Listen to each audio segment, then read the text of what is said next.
नमस्कार, मैं रवीश कुमार। केंद्र सरकार ने वही किया जो उसे करना था। मनरेगा का बिल आखिरी समय में लाया गया और बहुमत के दम पर पास करा लिया गया। लोकसभा में विपक्ष के सदस्य मांग करते रहे कि इसे स्थायी समिति के पास भेजा जाए, मगर सरकार ने उनकी मांग ठुकरा दी। बिल पास करने से पहले जवाब देते समय शिवराज सिंह चौहान नरेंद्र मोदी के आदर्श गांव की लंबी लंबी परिभाषा पढ़ने लगे। क्या महात्मा गांधी के गांवों की कल्पना के आगे नरेंद्र मोदी के आदर्श गांव की परिभाषा पढ़ी जा रही थी? सभी को पता है कि मोदी सरकार के पहले साल में लाई गई सांसद आदर्श ग्राम योजना का क्या हाल हुआ। 2014 से 26 आने को हो गया, अब तो उसका नाम खुद प्रधानमंत्री मोदी भी नहीं लेते। वीबीजी रामजी बिल लोकसभा में पास कर दिया गया। उस वक्त विपक्ष के सांसद वेल में खड़े होकर प्रदर्शन करने लगे। विपक्षी सांसदों ने बिल की प्रतियां भी फाड़ दी और देर तक नारे लगाकर इसका विरोध किया। लोकसभा की कार्रवाई इसके बाद 19 दिसंबर तक के लिए स्थगित कर दी गई। और इस तरह से 2005 में जो कानून सदन की सर्वसम्मति से पास हुआ था, आज उस कानून को लोकसभा में बहुमत के दम पर खत्म कर दिया गया।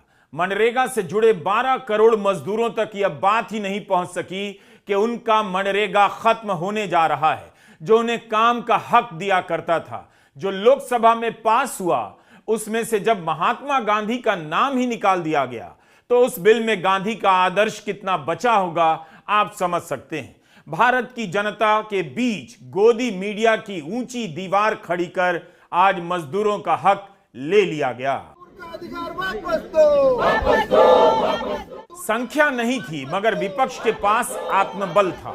उसने अपनी तरफ से हर कोशिश की कि इस बिल को पास होने से पहले संसद की समिति के पास भेजा जाए। सरकार ने इनकार कर दिया।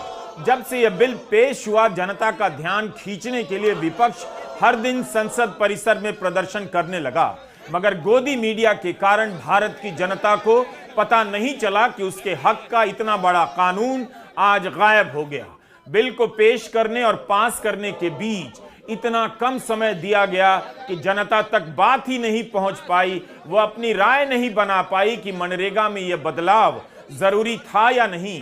इस कानून के लिए काम करने वाले जानकारों ने प्रेस क्लब में प्रेस कॉन्फ्रेंस की, वीडियो बनाए, लेकिन उनकी बात कहां तक पहुंची होगी आप समझ सकते हैं। मनरेगा को लेकर समय समय पर आंदोलन करने वाली नरेगा संघर्ष समिति ने 19 दिसंबर को देशव्यापी प्रदर्शन का आह्वान किया है। सवाल है, जब तक मजदूरों तक यह खबर पहुंचेगी तब तक यह कानून राष्ट्रपति की मंजूरी भी पा चुका होगा और देश को धर्म से जुड़े दूसरे मुद्दों में भटका दिया जाएगा। हरियाणा के इस प्रदर्शन में भले भीड़ नजर ना आए, लोग कम हैं मगर हैं, विरोध कर रहे हैं। ऐसे तमाम प्रदर्शन कहीं दर्ज नहीं किए जा रहे, मगर प्रदर्शन हो रहे हैं। झारखंड के राइट टू फूड कैंपेन ने भी इसे लेकर प्रदर्शन किया है। बिल में सेक्शन 37(1) में लिखा है, मनरेगा के सभी rule, notification, scheme, order, guideline इत्यादि रिपील हो जाएगी। इस कानून लाने के लिए बहुत लोगों ने संघर्ष किया है। ये कानून सचमुच मजदूर आंदोलन और जन संघर्ष का फल है। And it is truly a law of the people, for the people, by the people. अब इस कानून को रिपील किया जा रहा है। It's not being renamed, not only renamed, and it's certainly not being revamped. It is being repealed. ये मेरा शब्द नहीं है, ये इस नया बिल का शब्द है। इस कानून को लेकर जौद्रेज से बड़ा कोई जानकार नहीं। आप सर्च कीजिए, कितनी ईमानदारी से इस कानून के लागू होने में जो भी समस्याएं आती रहीं उसकी आवाज उठाते रहे। अखबारों में बार बार लिखते रहे, हिंदी में, अंग्रेजी में, दूसरी भाषाओं में। जौद्रेज कह रहे हैं मनरेगा खत्म हो गया है। जो नया कानून आ रहा है वो मनरेगा जैसा भी नहीं है। इस नए बिल पर यह हमारा दूसरा एपिसोड है। नए बिल में लाए गए प्रावधान क्या ग्रामीण भारत की जरूरतों के अनुरूप हैं? सीपीएम सांसद जॉन ब्रिटास ने इंडियन एक्सप्रेस में लिखा है, इस कानून से ग्राम पंचायत की भूमिका कमजोर हो जाती है। इसकी जगह पीएम गति शक्ति को लाया गया है। जीआईएस मैप, डैशबोर्ड, केंद्रीय सरकार के टेम्पलेट इस्तेमाल किए जाएंगे। गरिमा की जगह डेटा पॉइंट ने ले ली है। यह रिफॉर्म नहीं, रोल बैक है। सवाल है, आखिर सरकार ऐसा कानून क्यों लाना चाहती है जो ग्राम पंचायतों की ताकतों को कमजोर कर सकता है। The second provision, which is deadly, which I'm looking at the bill, again, page 4, chapter 2, subsection 5, section 5, subsection 1 of the bill. It completely destroys the idea of a universal legal entitlement across rural India. What does it say? Save as otherwise provided, the state government shall in such rural areas as may be notified by the central government. So the center is saying that the scheme will run only in those areas which has been notified by the central government. इन सवालों के जवाब देने के नाम पर कभी नेहरू को लाया गया, कभी गांधी को, तो कभी दीनदयाल उपाध्याय को। भाषणों में भावुकता पैदा करने वाले कृषि मंत्री शिवराज सिंह चौहान भी जानते होंगे कि यदि तर्कों में दम होता तो जोर शोर से जल्दी जल्दी नहीं बोलना पड़ता। बापू आज जिंदा है, सीधे 34 लाख करोड़ रुपया गरीबों के खाते में पहुंचे। बापू आज मुद्रा योजना में जिंदा है, बापू सौभाग्य योजना में जिंदा है, बापू स्किल इंडिया मिशन में जिंदा है, बापू अटल पेंशन योजना में जिंदा है, बापू आज जिंदा है पीएम गरीब कल्याण अन्न योजना में। इसका क्या मतलब है? अब स्किल इंडिया में बापू को लाना ही था तो इसी की गारंटी योजना ला देते कि स्किल इंडिया से जो ट्रेनिंग लेगा उसे रोजगार की गारंटी दी जाएगी। इतने कम समय में इस बिल को पेश किया गया, पास किया गया कि करोड़ों मजदूर बेखबर रह गए। उन्हें पता नहीं चला होगा कि विपक्ष ने इस कानून का किस आधार पर विरोध किया। मुमकिन है दर्शक क्लास की मनरेगा जैसे विषयों में दिलचस्पी ना हो, लेकिन उसकी दिलचस्पी का क्या करें? हवा में फैले जहर से फेफड़े खराब हो रहे हैं, वही लोग बीमार पड़ रहे हैं, उसमें भी उनकी दिलचस्पी नहीं है। लोकसभा और राज्यसभा में वीबी जी राम जी विधेयक पर रात 12 बजे के बाद भी चर्चा चलती रही। सांसदों ने अपनी भागीदारी से, हस्तक्षेप से इस बिल पर बहस को 14 घंटे तक खींच लिया। बीजेपी के सांसद बोलते रहे, लेकिन अगर विपक्ष के सांसद हिस्सा नहीं लेते तो यह बहस इतनी लंबी नहीं चलती। मनरेगा से केवल महात्मा गांधी का नाम नहीं हटाया जा रहा, बल्कि इस कानून में अधिकार की जो गारंटी है उसका स्वरूप भी बदल दिया गया है। लोकसभा में आखिरी भाषण एकनाथ शिवसेना के श्रीकांत एकनाथ शिंदे ने दिया। जब वे बोलने के लिए खड़े हुए तब लोकसभा की घड़ी में 1:33 हो रहे थे। देर रात तक चले भाषणों में कांग्रेस के गुरजीत सिंह औजला, डॉक्टर अंगोमचा बिमोल, अकोईजम, संजना जाटव बोलते रहे। सीपीएम के एस वेंकटेशन, समाजवादी पार्टी के नीरज मौर्य, प्रिया सरोज, जम्मू कश्मीर नेशनल कॉन्फ्रेंस के मियां अल्ताफ अहमद अपने भाषणों से बहुमत वाली सरकार को एक दिन के लिए रोकते रहे, समझाते रहे, अंत में हार गए। And it is said there that entire modern world was changed the way we look at our world by 3 or 4 people, 3 Jews and 1 non-Jews. The 3 Jews are Sigmund Freud, Karl Marx and Einstein. The only non-Jew who have changed the way we look at the world in our life is none other than an Indian called Mohandas Karamchand Gandhi. Please do not insult. उसका नाम मिटाने की कोशिश मत कीजिए। अध्यक्ष महोदय, मैं सरकार से सीधा सीधा पूछना चाहती हूँ कि क्या नाम बदल देना ही विकास है? क्या गरीब का पेट नाम बदलने से भर जाता है? क्या शब्दों के खेल से मजदूर की हथेलियों में काम आ जाता है? अध्यक्ष महोदय, जिस गांधी ने मजदूरों के लिए अपना जीवन समर्पित किया, जिनके आखिरी शब्द हे राम थे, आज आपने उनके मजदूरों के अधिकारों से ये बेदखल कर दिया है। सच ये है कि गांधी जी का नाम इसलिए हटाया गया है क्योंकि गांधी जी मजदूरों की आवाज थे और सरकार को आवाज नहीं, चुप्पी पसंद है। अगर मुल्क में सबसे बड़ा कोई मसला है तो वो बेरोजगारी का है। आज काम नहीं मिल रहा है। आज पीएचडी करके, इंजीनियरिंग करके लेबर का काम लोग ढूंढ रहे हैं और लेबर का काम अब नहीं रहा है। पहले गांव में बीआरओ का काम मिलता था, पीएचई का काम मिलता था, पीडब्ल्यूडी का काम मिलता था। अब वो काम सब मशीनों ने संभाल लिया है। अब लेबर का काम नहीं रहा है। लेबर का काम बचा था तो वो इस स्कीम में बचा था जिसका नाम मनरेगा था, और इस स्कीम को बंद करके आपने गरीब का रोजगार जो है उसको छीना है, उसको बंद किया है। वैसे इसकी जरूरत नहीं थी। अगर सत्र लंबा होता और इस विषय पर अलग अलग दिन चर्चा होती तो देश की जनता तक बात पहुंचती, लेकिन एक ही दिन में चर्चा समेट देने के कारण जनता तक, खासकर मनरेगा से जुड़े 12 करोड़ मजदूरों तक बात क्या ही पहुंची होगी। संसद के इस शीतकालीन सत्र को छोटा रखा गया था। केवल 15 कार्य दिवस का सत्र था। सरकार ने मनरेगा को बदलने का विधेयक आखिरी वक्त में पेश किया। सत्र की शुरुआत में इसकी सूचना नहीं थी। ऐसा तो हो नहीं सकता कि इसकी तैयारी पहले से नहीं होगी। फिर इतने बड़े बदलाव के विधेयक की सूचना पहले भी दी जा सकती थी, क्यों नहीं दी गई? 12 दिसंबर को मोदी कैबिनेट ने प्रस्ताव पास किया, 15 दिसंबर को लोकसभा की कार्यवाही में इसे शामिल किया गया, 16 दिसंबर को लोकसभा में पेश किया गया, 18 दिसंबर को लोकसभा में पास कर दिया गया। सांसद कहते रहे इस बिल पर अध्ययन का समय दीजिए, संसद की समिति के पास भेजिए जहां विधेयक के प्रावधानों की जांच होती है। सरकार ने स्वीकार नहीं किया। सर, आखिरी पॉइंट है कि बिना चर्चा के, बिना इस सदन की सलाह लिए इस तरह से जल्दी में विधेयक को पास नहीं होना चाहिए। सर, ये विधेयक वापस लिया जाना चाहिए। इसके बदले में सरकार को एक नया विधेयक पेश करना चाहिए। गहन जांच पड़ताल और व्यापक चर्चा के लिए इसे कम से कम स्थायी समिति के पास भेजा जाना चाहिए और कोई विधेयक किसी की निजी महत्वाकांक्षा, सनक और पूर्वाग्रहों के आधार पर न तो पेश होना चाहिए और न ही पास होना चाहिए। कांग्रेस के लोकसभा सांसद सप्तगिरी शंकर उलाका ग्रामीण विकास और पंचायती राज स्थायी समिति के अध्यक्ष हैं। उलाका ने लोकसभा स्पीकर को पत्र लिखा, बिल को स्थायी समिति के पास भेजिए ताकि गहनता से जांच परख की जाए। मांग नहीं मानी गई। नए कानून में रोजगार के लिए 100 से बढ़ाकर 125 दिन किए जा रहे हैं। विपक्ष इस पर जोर दे रहा है कि मनरेगा काम की गारंटी का कानून है। अब यह गारंटी होगी या नहीं, इसकी गारंटी नहीं है। इस योजना के पैसे का भार राज्यों पर डाल दिया गया है। राज्यों के पास पहले से पैसे नहीं, तो जाहिर है यह योजना अब ठंडे बस्ते में चली जाएगी।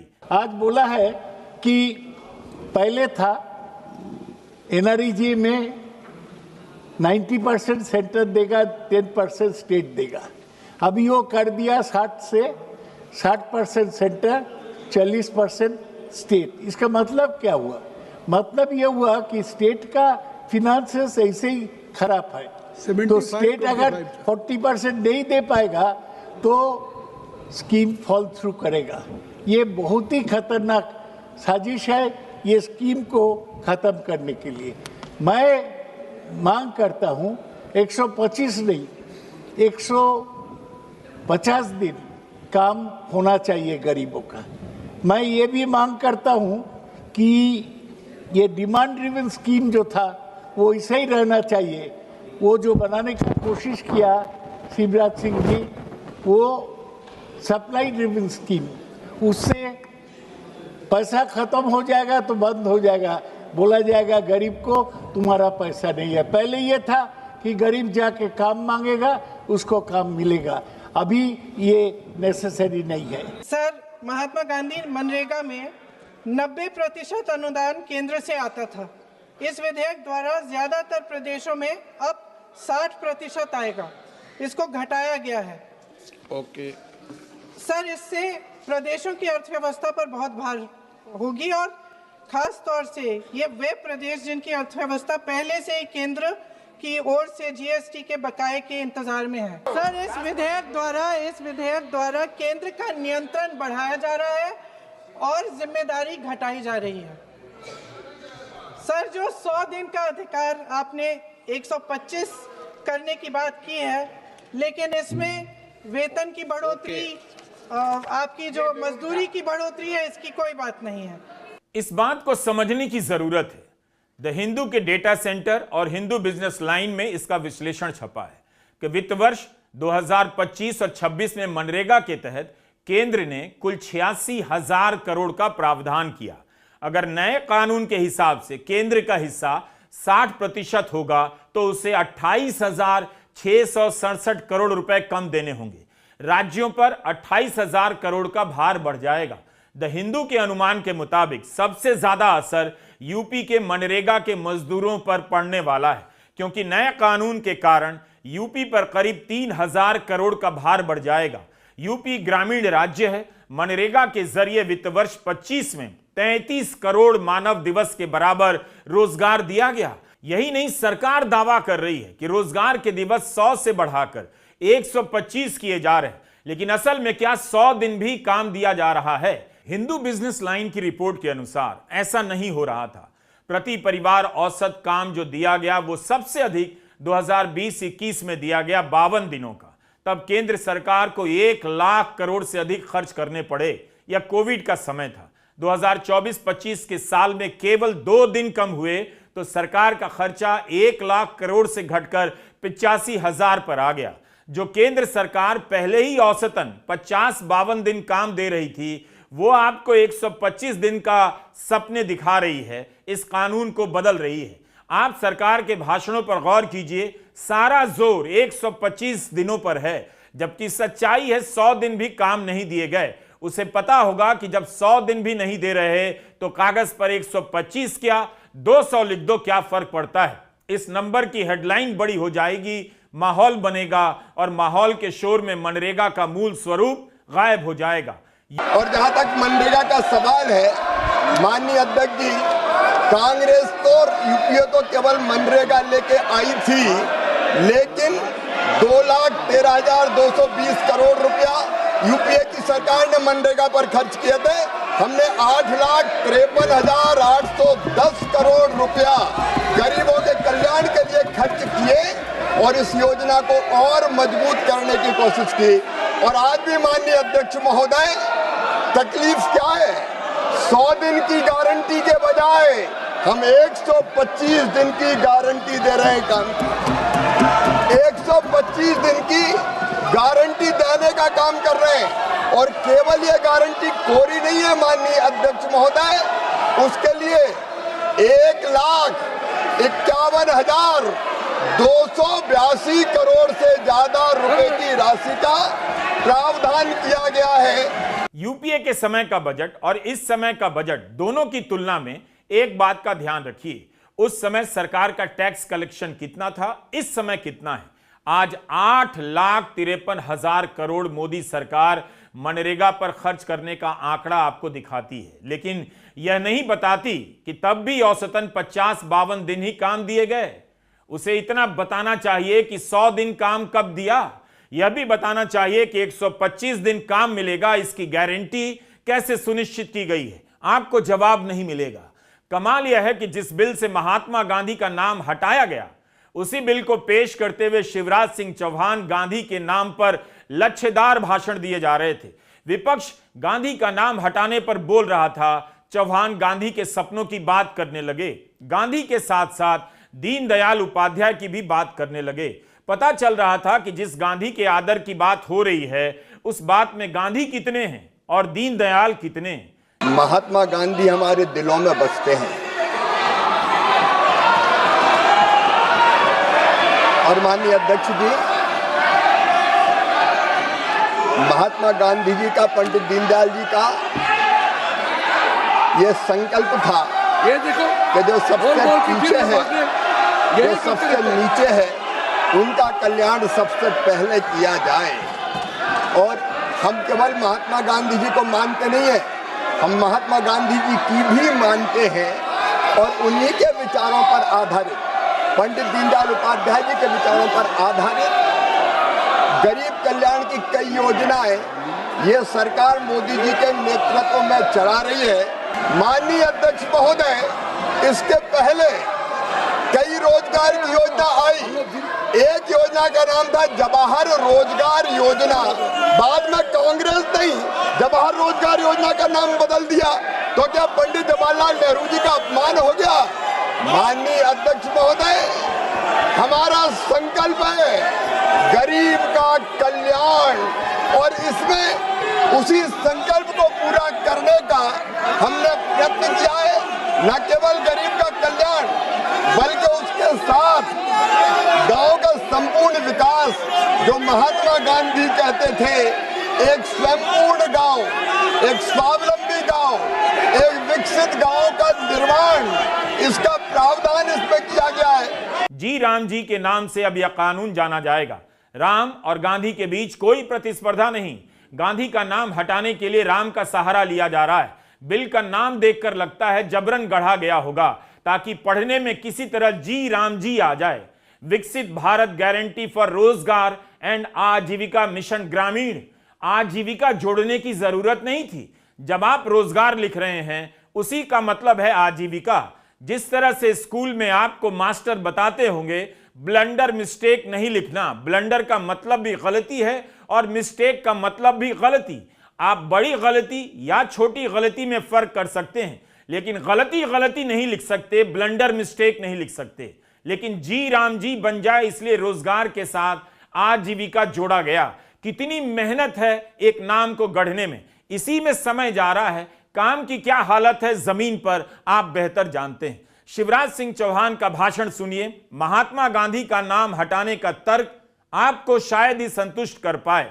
उस हिस्से में लग रहा है किसी तरह भाषण तैयार किया गया है ताकि सुनने वाले को रोम रोम में राम और बार बार दीनदयाल सुनाई दे, लेकिन इसका जवाब ना मिले कि महात्मा गांधी का नाम क्यों हटाया गया, जबकि उन्हीं के सपने पूरे करने की बातें होती रही। जब बापू हमारे दिलों में बसते हैं, उनका हम पूरा सम्मान करते हैं। और बापू ही कहते थे राम राज, राम हमारे रोम रोम में रमे हैं, राम हमारी हर सांस में बसे हैं। बिना राम के ये देश नहीं जाना जाता।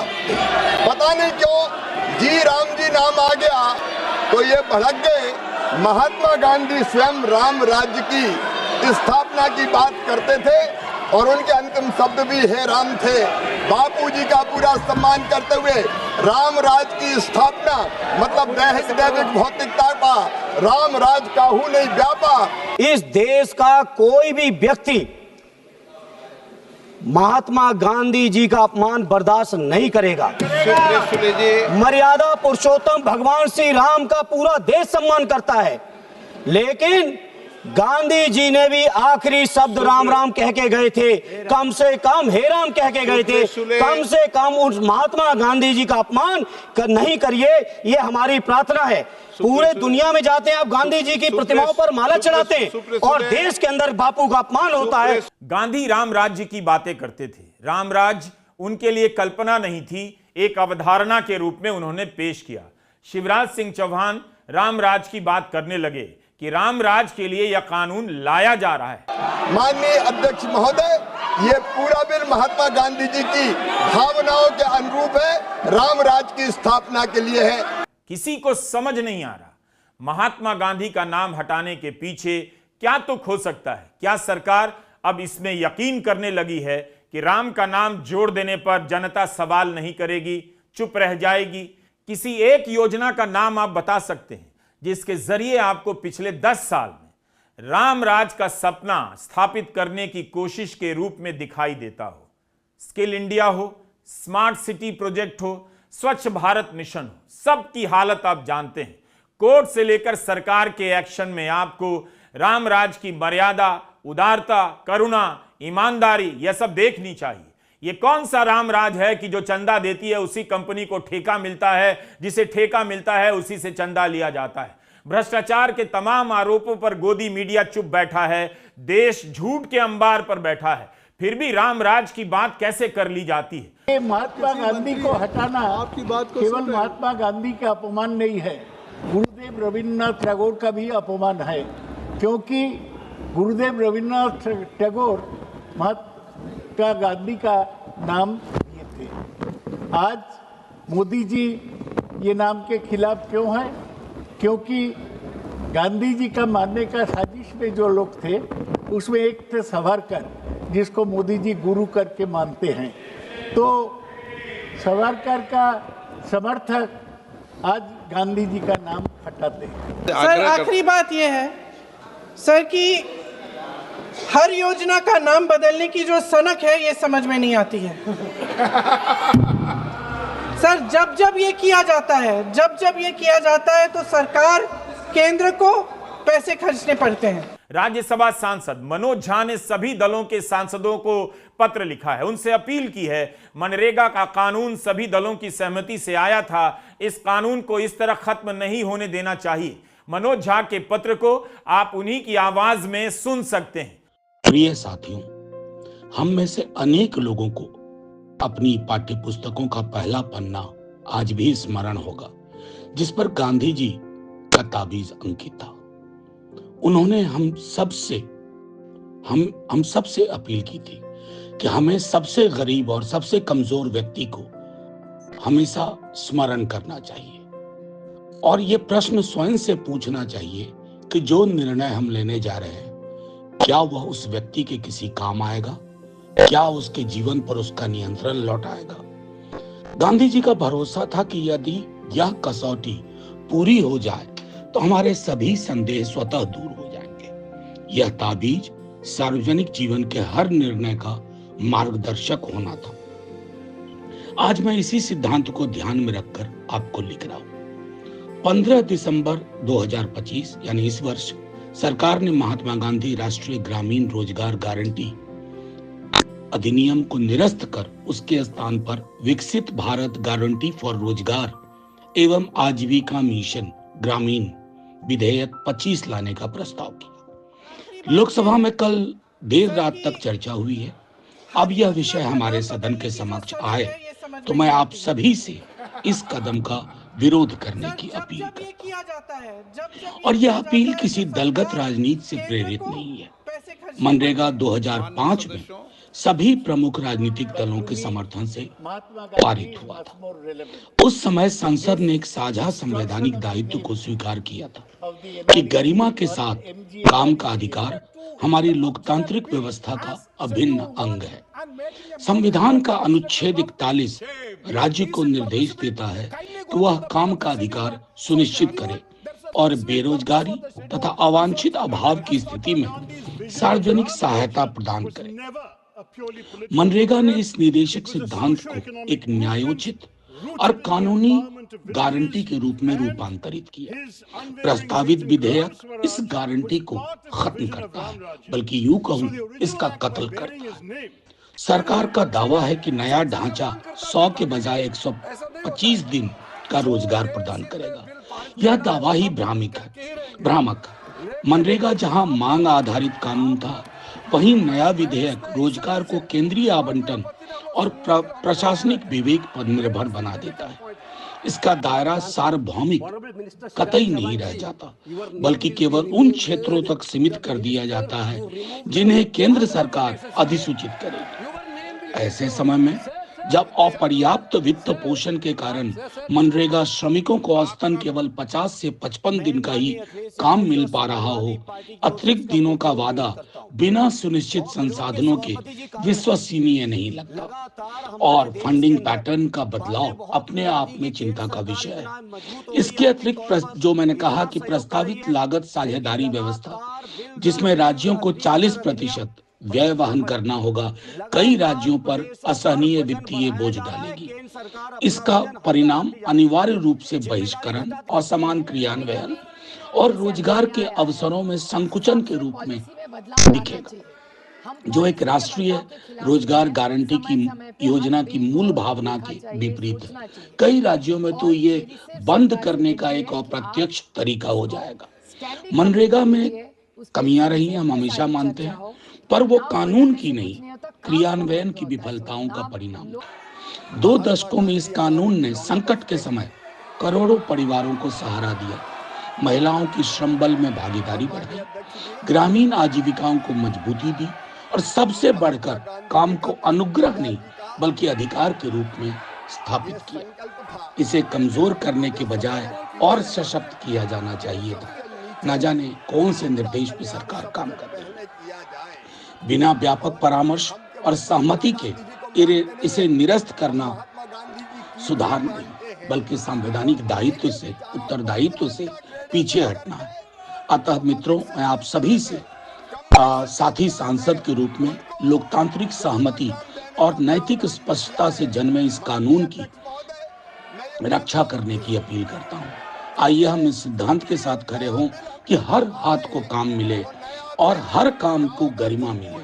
हमारे देश के सबसे गरीब नागरिक हमारे निर्णय को हम क्या करते हैं संसद में, इसे बहुत गौर से देख रहे हैं। जय हिंद, आपका मनोज। सरकार बहुमत के दम पर खड़ी है, सहयोगी दल चुप हैं, विपक्ष के पास कुछ नहीं फिर भी जोर लगा रहा है। इस बिल के जरिए मजदूरों और किसानों के बीच खाई पैदा की जा रही है। खेती के सीजन में 60 दिनों तक जी राम जी के तहत काम नहीं देने की गारंटी का प्रावधान किया गया है। कहा जा रहा है मनरेगा के कारण खेती के लिए मजदूर नहीं मिलते, जबकि 2018 में प्रधानमंत्री मोदी की ही पहल पर नीति आयोग ने एक कमेटी बनाई, इसमें बीजेपी के मुख्यमंत्री भी थे। उन सभी ने कहा है कि मनरेगा के कारण खेती के सीजन में मजदूरी पर कोई असर नहीं पड़ता है, मजदूरों की उपलब्धता पर कोई असर नहीं पड़ता है, बल्कि ग्रामीण क्षेत्रों में मजदूरी बढ़ ही नहीं रही है। लेकिन अब क्या होगा? खेती के सीजन में खेती में काम करने वाले मजदूरों की मजदूरी का रेट भी गिर जाएगा। अभी तो बढ़ नहीं रहा है, लेकिन अब गिरने लग जाएगा। पता चल गया है कि अब इनके पास मनरेगा में काम करने का विकल्प खेती के सीजन में समाप्त हो चुका है। खेती से जुड़े करोड़ों खेतीहर मजदूरों के हाथ से मोल भाव की ताकत ले ली गई है। महात्मा गांधी का नाम हटाने वालों के साथ जो लोग खड़े हैं, उन्हें ठीक ठीक पता है वे राम के नाम के साथ भी न्याय नहीं कर रहे। उन्हें सब पता है, फिर भी होता हुआ देख रहे हैं। नमस्कार, मैं रवीश कुमार।